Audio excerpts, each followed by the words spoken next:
لوگوں کے دل بدل گئے اور وہ بیٹیں توڑنے لگے۔ وہ منظر مسجد کوفہ کا کتنا دلگداز تھا۔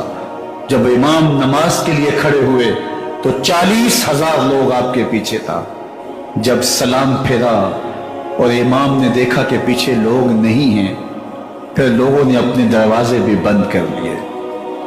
رات کی تنہائیاں ہیں اور حضرت مسلم بن عقیل کو کوئی پناہ دینے والا نہیں۔ لوگوں نے دروازے بند کر لیے کہ کہیں ہمارے گھر میں نہ آ جائیں اور ہم مشقت اور حکومتی جو ہے وہ تشدد کا شکار نہ ہوں۔ کتنا دردناک لمحہ ہے حضرت مسلم بن عقیل رضی اللہ تعالیٰ عنہ پہ۔ اور پھر حضرت مسلم بن عقیل بے دردی سے شہید کر دیے جاتے ہیں۔ آپ ابھی راستے میں ہیں، یہ ساری کہانی پہنچتی ہے کہ حضرت مسلم شہید کر دیے گئے اور بے دردی سے شہید کر دیے گئے۔ وہ جنہوں نے خط لکھے تھے کہ ہم آپ کے ساتھ ہیں اور ہم منتظر ہیں، چشم بڑا ہیں، آپ کے قدموں کی چاپ سننے کے لیے بےتاب ہیں، آج انہوں نے بیتیں توڑ دی۔ 40,000 کوفی منحرف ہو گئے۔ مسجد کوفہ کا وہ منظر کس قدر روح کو تڑپا دینے والا تھا۔ ہم پچھلے سال عصر اور مغرب کے درمیان جب کوفہ پہنچے تو سورج ڈوبنے کے قریب تھا۔ میں نے اپنی زندگی میں اتنا اداس موسم کہیں نہیں دیکھا جتنا اداس موسم کوفے میں دیکھا۔ ایسے لگتا تھا جس طرح کوفے کی آب و ہوا آج بھی شرمندہ ہے۔ جو مسلم بن عقیل اور خاندان نبوت کے ساتھ اہل کوفہ نے کیا، حضرت امام حسین رضی اللہ تعالیٰ عنہ کو ان کے بہی خواہوں نے، اعزاء نے، اقرباء نے، دوستوں نے، آوان و انصار نے، ساتھیوں نے کہا کہ حضرت حالات یکسر تبدیل ہو گئے، اب ہمیں مراجعت کر جانی چاہیے، واپس پلٹ جانا چاہیے۔ تو حضرت امام حسین کافی سوچ بچار میں رہے۔ پھر اس کے بعد آپ نے فیصلہ کیا کہ ہم آگے بڑھیں گے۔ دوستوں نے کہا کہ حضرت اگر آپ آگے بڑھیں گے تو ہمیں لگتا ہے کہ وہ آپ کے ساتھ سلوک اچھا نہیں کریں گے اور آپ بچوں کے سامنے پیاس سے شہید کر دیے جائیں گے۔ تو حضرت امام حسین رضی اللہ تعالیٰ عنہ نے وہاں ایک خطبہ ارشاد فرمایا کہ لوگوں تم جو مجھے بتا رہے ہو مجھے اچھی طرح معلوم ہے، جو تم مجھے منظر پیش کر رہے ہو وہ میری نگاہوں میں ہے، اور جو کچھ ہونے والا ہے چشم تصور وہ منظر دیکھ رہی ہے۔ کیونکہ حضرت امام حسین رضی اللہ تعالیٰ عنہ کی شہادت کی خبر حضرت امام حسین کے پیدا ہوتے ہی خاندان نبوت میں عام تھی۔ حضور علیہ السلام کو یہ بات جبریل امین نے آ کے بتائی تھی جب حسین ابن علی کے ساتھ حضور محبت کا اظہار کر رہے تھے، تو یہ جبریل امین نے آ کے کہا تھا حضور آپ کا یہ بیٹا ارض طف میں شہید کر دیا جائے گا، اور کربلا کی مٹی لا کے حضور کو دی اور ام سلمہ کو حضور نے عطا کر دی۔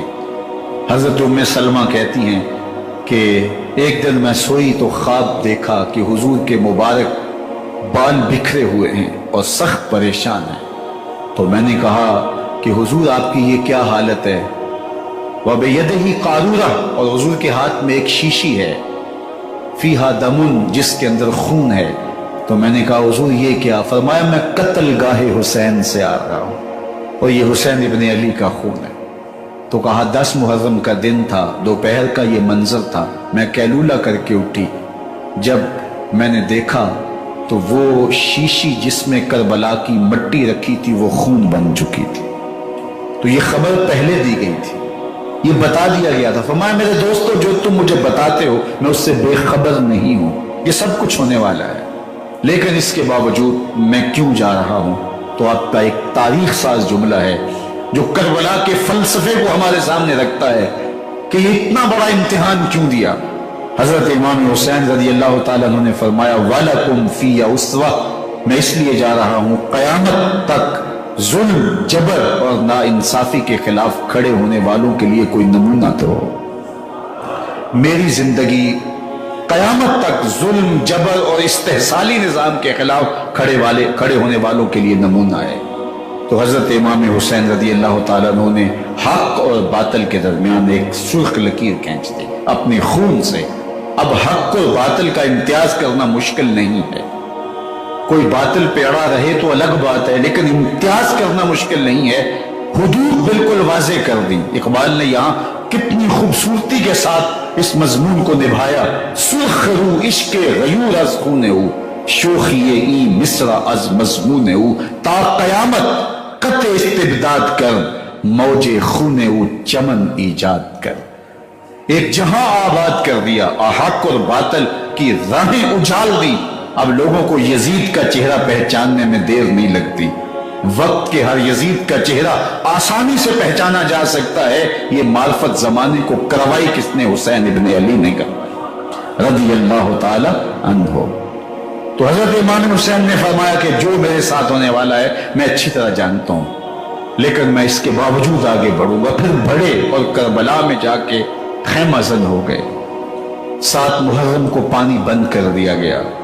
پانی بند ہوا تو کھانا بھی میسر نہیں تھا، لیکن ذکر پانی کا ہوتا ہے اس لیے کہ کھانے کے بغیر انسان کئی دن کاٹ لیتا ہے، لیکن پانی کے بغیر گزر نہیں ہوتی۔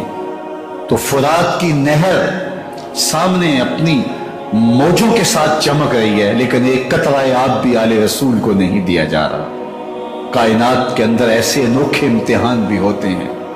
وارث ہوں ساقی کوثر کے، مالک ہوں حوض کوثر کے، اور بیٹے ہوں ساقی کوثر کے، اور آج ایک بوند پانی کی بھی میسر نہ ہو۔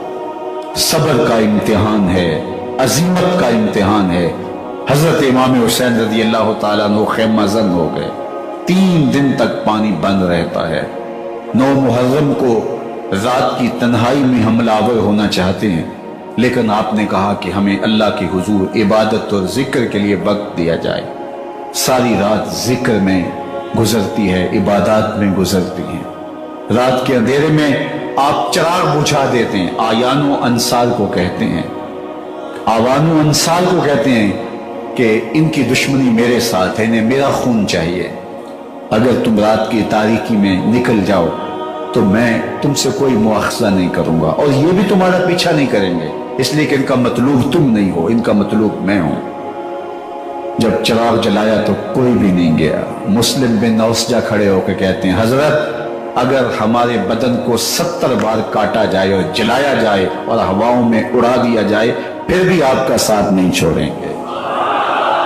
70 سال کے بوڑھے ہیں حبیب بن مظاہر، کہتے ہیں حضرت آپ کو چھوڑ کے جائیں کہاں، آپ کو چھوڑ کے جائیں کہاں؟ کوئی ساتھ چھوڑنے کے لیے تیار نہیں ہے۔ پیاس ہے، سخت گرمی ہے، کربلا کا ماحول ہے، 72 افراد اور خاندان کی خواتین میدان کربلا میں خیمہ زن ہیں۔ دوسری طرف لشکر اعداء اشقیا 22,000 کی تعداد میں مقابلے میں، ایک روایت 30,000 کی ہے۔ ان صرف 72 پیاسے لوگوں کے لیے اتنے لوگوں کو جمع کرنے کا مقصد خوف زدہ کرنا تھا کہ یہ یزید کی بیعت کر لیں۔ شرط ہے کہ یہ یزید کی بیعت کر لیں، محاصرے توڑ دیں گے، پانی دستیاب ہوگا، اعزاز و اکرام سے نوازا جائے گا، خزانوں کے منہ کھول دیے جائیں گے۔ لیکن حسین ابن علی کہتے تھے سب کچھ لٹ جائے گا، باطل کے ہاتھ پہ ہاتھ نہیں رکھنا۔ اللہ اکبر۔ اب صبح طلوع ہوتی ہے، عاشور کا دن چڑھتا ہے، سورج اپنی پوری تمازت کے ساتھ گرمی برسا رہا ہے۔ آج خاندان نبوت کا امتحان زمانے نے دیکھنا ہے۔ رسول اللہ کا لعاب چوسنے والا اس کے صبر کا آج امتحان ہے۔ حضور کے کندھوں پہ کھیلنے والے حسین کا آج امتحان ہے۔ اللہ اکبر۔ تیر چلتا ہے۔ حسین ابن علی تمام حجت کرتے ہیں، میں نے تمہارا کچھ نہیں بگاڑا، میں نے کسی کا خون نہیں کیا، میں نے کوئی زیادتی نہیں کی، میں تمہارے نبی کا نواسا ہوں، رسول اللہ صلی اللہ علیہ وسلم کے کندھوں پہ کھیلتا رہا ہوں، حضور کا لعاب چوس